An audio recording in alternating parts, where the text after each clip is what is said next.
नमस्कार सर्वांना. कौशल्य इन्स्टिट्यूटच्या ऑनलाईन डिजिटल लर्निंग प्लॅटफॉर्मवर परत एकदा तुमचं स्वागत आहे. 4 जानेवारी 2025 रोजी जी कंबाईन पूर्व परीक्षा झाली होती, यांची आपण अतिसंभाव्य प्रश्न पडताळणीची आपण जी सत्र चालू केलं आहे, त्यामध्ये अनुक्रमे आपण इतिहास असेल, भूगोल असेल, अर्थशास्त्र असेल यांची एक संभाव्य उत्तरं आपण चर्चिले होते. तर आजच्या लेक्चरमध्ये आपण चालू घडामोडी म्हणजेच करंट अफेअर्सची संभाव्य उत्तरे आपण बघणार आहोत. तर माझ्याकडे जो सेट आहे तो आहे बी आणि त्यात अनुक्रमे एक 36 पासून तर 50 पर्यंत एक चालू घडामोडीचे प्रश्न आहे. म्हणजे टोटल एकवेळेस 15 प्रश्न आयोगाने चालू घडामोडी या प्रश्नावर विचारले आहेत. तर वळूया पहिल्या प्रश्नाकडे. 2024-25च्या आर्थिक वर्षात हा प्रश्न आपण अर्थशास्त्राच्या सिरीजमध्ये डिस्कस केला आहे. तर याचं योग्य उत्तर तुम्ही मला कमेंटमध्ये सांगू शकता. वळूया पुढच्या प्रश्नाकडे. 37वा प्रश्न आहे द्रोणाचार्य पुरस्कार जो माझ्या मते 1985 ला देण्यात आला होता. त्यात सुभाष राणा आणि अलीकडेचा जेही द्रोणाचार्य पुरस्कार असतील जोही कॅटेगरीमध्ये आहे त्या संदर्भात आयोगाने हा प्रश्न विचारला आहे. तर आपण म्हणू शकतो की सुभाष राणा म्हणजे पॅरा नेमबाजी, दीपाली देशपांडे म्हणजे फक्त नेमबाजी, संदीप सगवान म्हणजे हॉकी आणि एस मुरलीधरन म्हणजे बॅडमिंटन. अशा प्रकारे 37चं एक हे उत्तर असणार आहे.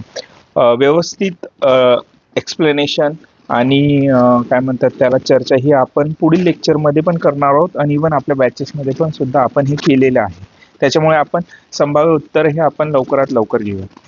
पुढचा प्रश्न आहे की सप्टेंबर 2024 मध्ये खालीलपैकी नवी दिल्ली येथे computer security incident response team म्हणजे CSIRT पॉवर या सुविधेचे उद्घाटन कोणी केलं? याचं योग्य उत्तर असणार आहे श्री मनोहर लाल. पुढील प्रश्न आहे ऑगस्ट 2025 मध्ये खालीलपैकी कोणाची आंतरराष्ट्रीय नाणेनिधी म्हणजेच IMF मध्ये कार्यकारी संचालक म्हणून नियुक्ती झाली? एकदम आयोगाचा फेवरेट प्रश्न आहे आणि आपल्याला इथे माहिती आहे याचं योग्य उत्तर असणार आहे उर्जित पटेल. खूप चर्चेत विषय होता हा. पुढचा प्रश्न बघूया 40वा. भारतातील बहुउद्देशीय ग्रीन हायड्रोजन पायलट प्रकल्पाचे उद्घाटन सतलज जल विद्युत निगम म्हणजेच SJVM ने डॅश मधील झाकरी येथील जलविद्युत केंद्रामध्ये एप्रिल 2024 मध्ये केले आहे. झाकरी भारताचा भूगोल वापरला असेल सर्वांना माहिती आहे, हिमाचल प्रदेश.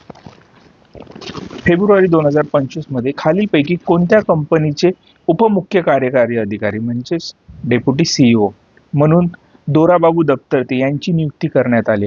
याचं योग्य उत्तर असणार आहे पर्याय क्रमांक 3 SBI लाईफ इन्शुरन्स. ज्याही नॅशनल लेवलच्या परीक्षा आहे म्हणजे आपण बघूया स्टाफ सिलेक्शन कमिशन असेल, IBPS असतील, इव्हन UPSCच्या ज्या काही डायरेक्ट रिक्रुटमेंट असतील त्यामध्ये अशा प्रकारचे डेझिग्नेशन आणि पर्सनवर क्वेश्चन आतापर्यंत सेंट्रल लेवलच्या एक्झाम फ्रेम करत आहे. पण अलीकडे आपल्याला दिसलं आहे की MPSC ने देखील ह्या बाबतीत क्वेश्चन विचारण्यास सुरुवात केली आहे. तर येणाऱ्या ज्या 11 तारखेला जी आपली संयुक्त गट ख परीक्षा येणार आहे तर त्यामध्ये तुम्ही त्या डायमेन्शनने अभ्यास करणं खूप गरजेचं आहे, अन्यथा एक मार्क आपल्या हातातून जाईल. Same I think 30 PPT repeat झाली. 42वा बघूया. खाली दिलेल्या विधानापैकी पहलगाम संबंधी योग्य विधाने निवड. पहलगाम हे अनंतनाग जिल्ह्यात स्थित आहे, राईट आहे. पहलगाम मध्ये लीडर नाला पर्यटकांना आकर्षित करतो, ॲब्सोल्युटली राईट. श्री माता वैष्णो देवी मार्गावरील पहलगाम हा एक महत्त्वाचा ट्रान्झिट कॅम्प आहे. तिन्ही सेंटेन्स राईट असल्यामुळे याचं योग्य उत्तर आहे पर्याय क्रमांक 1 ABC. वळूया पुढच्या प्रश्नाकडे. खालीलपैकी कोणी 2025च्या FISM वर्ल्ड चॅम्पियन आणि मॅजिक मध्ये प्रतिष्ठित बेस्ट मॅजिक क्रिएटर म्हणून पुरस्कार जिंकलाय? ऑब्विसली सुहानी शहा ह्याचं योग्य उत्तर आहे. 44 ऑडी इंडियाचा ब्रँड अँबॅसिडर नीरज चोपडा. दरवर्षी 9 सप्टेंबर रोजी साजरा केला जाणारा जागतिक संगीत दिन देशभरात मोफत सार्वजनिक संगीत सादरीकरणाला प्रोत्साहन देतो. दुसरा आहे जागतिक संगीत दिन 2025 ची थीम ही हिलिंग थ्रू हार्मनी होती. तर आपल्याला करंटवर म्हणजे काय म्हणतात त्याला थोडंसं सर्च केलं तर जागतिक संगीत दिन 2025 जी थीम होती ती हिलिंग थ्रू हार्मनी नसून नशामुक्त युथ फॉर विकसित भारत हे आहे. त्याच्यामुळे हे चुकीचं आहे आणि फक्त ए बरोबर आहे. ह्या डायमेन्शननुसार याचं योग्य उत्तर असणार आहे पर्याय क्रमांक 1. पुढील प्रश्नाकडे बघूया. डॅश डॅशच्या सह अध्यक्षतेखाली पॅरिस AI ॲक्शन शिखर परिषद 2025 ने AIच्या जगातील एक महत्त्वाचा क्षण आहे, ज्यामध्ये डिजिटल विभाजनापासून AI सुरक्षेपासून गंभीर आव्हानांना तोंड देण्यासाठी 90हून अधिक राष्ट्रांना एकत्र आणले. भारत आणि फ्रान्स जोडायला हवा. याच्यातलं आपल्याला समजा एकच जोडी समजली असती, Siddharth the boy who become Buddha, तर आपल्याला पुढील प्रश्न एकदम योग्य झाले असते. तर त्याचं उत्तर आहे पर्याय क्रमांक 4. पुढे बघूया. एअर न्यूझीलंडने जुलै 2025 मध्ये डॅश यांची मुख्य कार्यकारी अधिकारी नियुक्ती जाहीर केली. निखिल रविशंकर.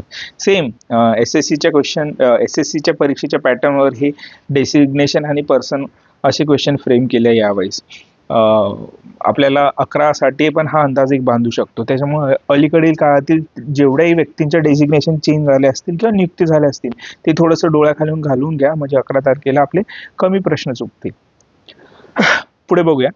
2030 सालापर्यंत पूर्ण होणे अपेक्षित असलेले जगातील सर्वात मोठे जलविद्युत धरण चीन कुठे बांधत आहे?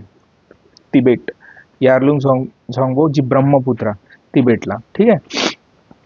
50वा प्रश्न आहे.